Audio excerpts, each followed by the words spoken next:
This is the three scenarios that is under debate by the Japanese public. I will not delve into the details, but please focus on the second line from the top, which is renewable energy. In all scenarios, depending on the ratio of nuclear, 0, 15, 20 to 25%, those are the three scenarios.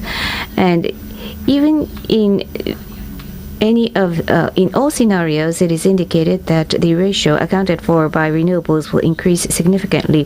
The second salient feature is written in the second line from the bottom: 2030 GHG emissions reduction. Under nuclear zero scenario, 23%. Under 15% nuclear scenario, 23%. And then under nuclear ratio of between 20 to 25%, it is 25%. At the bottom, the 2030 domestic reduction of GHG emission is written at the very bottom. The Advisory Council, the Central Environment Council,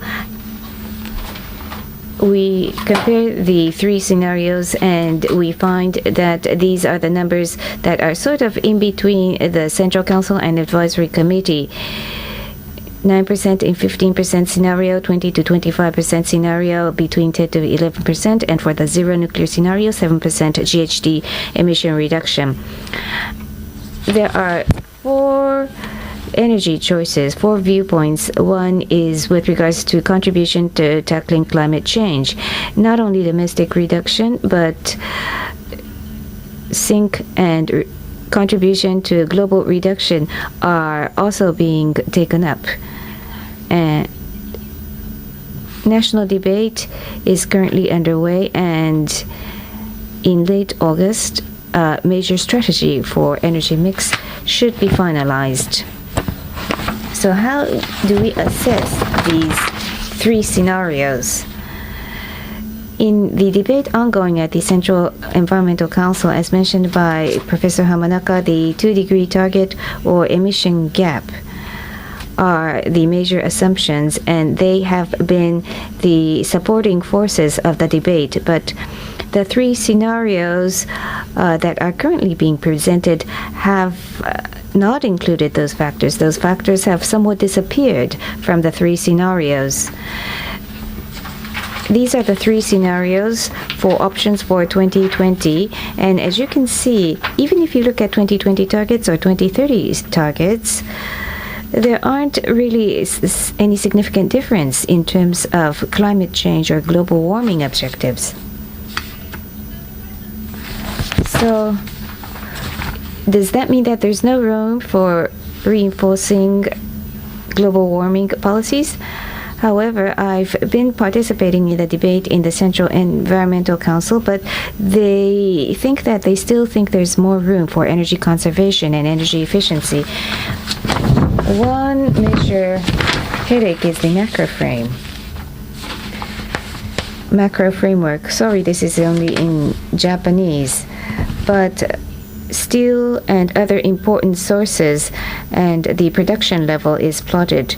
Regardless of growth rate, the same economic activity level is being assumed for the estimates, and that is one of the biggest problems of the macro framework.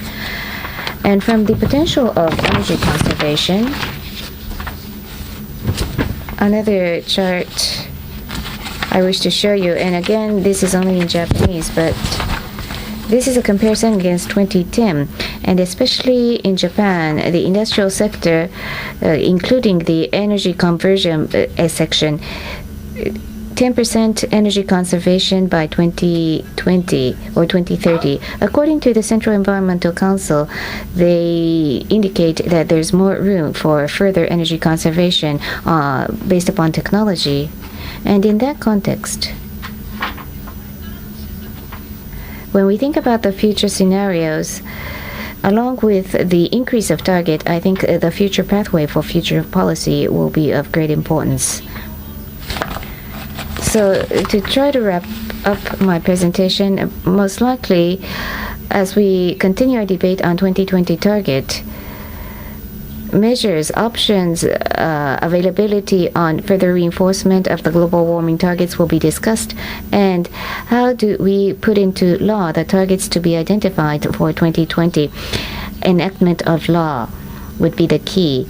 And this is also relevant to how we promote the activities by municipalities, because they're just sitting and waiting until the central government comes up with the finalized plan. So we have to show them the finalized plan. And also MRV response under the UNFCCC is also relevant. This would be necessary to meet the MRV commitments. And as drivers, 2020 target and how we anchor those initiatives would be important. And one of those drivers would be, as has been done since August and last year on pilot basis, and from July this year, the feed-in tariff. 2.5 megawatts, 2 reactors worth of nuclear power plants is being scheduled and planned. Tokyo Metropolitan Government has its emissions trading system, so one driver could be municipalities hosting those emissions trading schemes. And at the central government level, energy conservation, emissions reduction improvement room exists, and we need to have the central government consider measures to tap on that room for further improvement. And also there's a great difference in the level of efforts being made by company, and also in the industrial sector, best available technology at the timing of capital expenditure replacement is being assumed, but we can accelerate the pace of replacement of equipment through such incentives as carbon tax, which has not yet been put on the table of debate.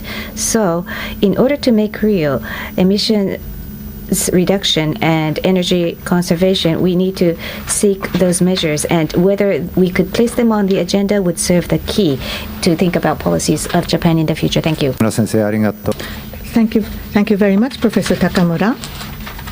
Right now in Japan, what is ongoing is the national debate on the strategy for the energy and environment, and there are 3 options. The focus is upon what should be the dependency, the level on the nuclear energy, and in accordance with that, how to increase the level of renewables. And as for the greenhouse gas emissions reduction target, it seems that the focus is not that strong. Now, in relation to the Cancun agreed target of limiting to 2 degrees Celsius the increase in temperature, that our debate may not be that linked to that particular target. But in the Central Energy Council's recommendation, that they suggest that there is indeed a significant room for further improvement in terms of reduction, as well as the promoting the renewables. In any case, the target for 2020 and how to achieve the target, we need to perhaps legislate and legalize the measures that are necessary, and at the same time, as quickly as possible to put forth the relevant targets and objectives. Thank you. 5 panelists have been already presented, address the individual national actions from Germany, China, India, Indonesia, and Japan. So within the limited time available, first part, I would like to ask each one of the panelists whether you have any questions to other panelists. And so after that, I would like to open the floor to invite comments and questions from the floor.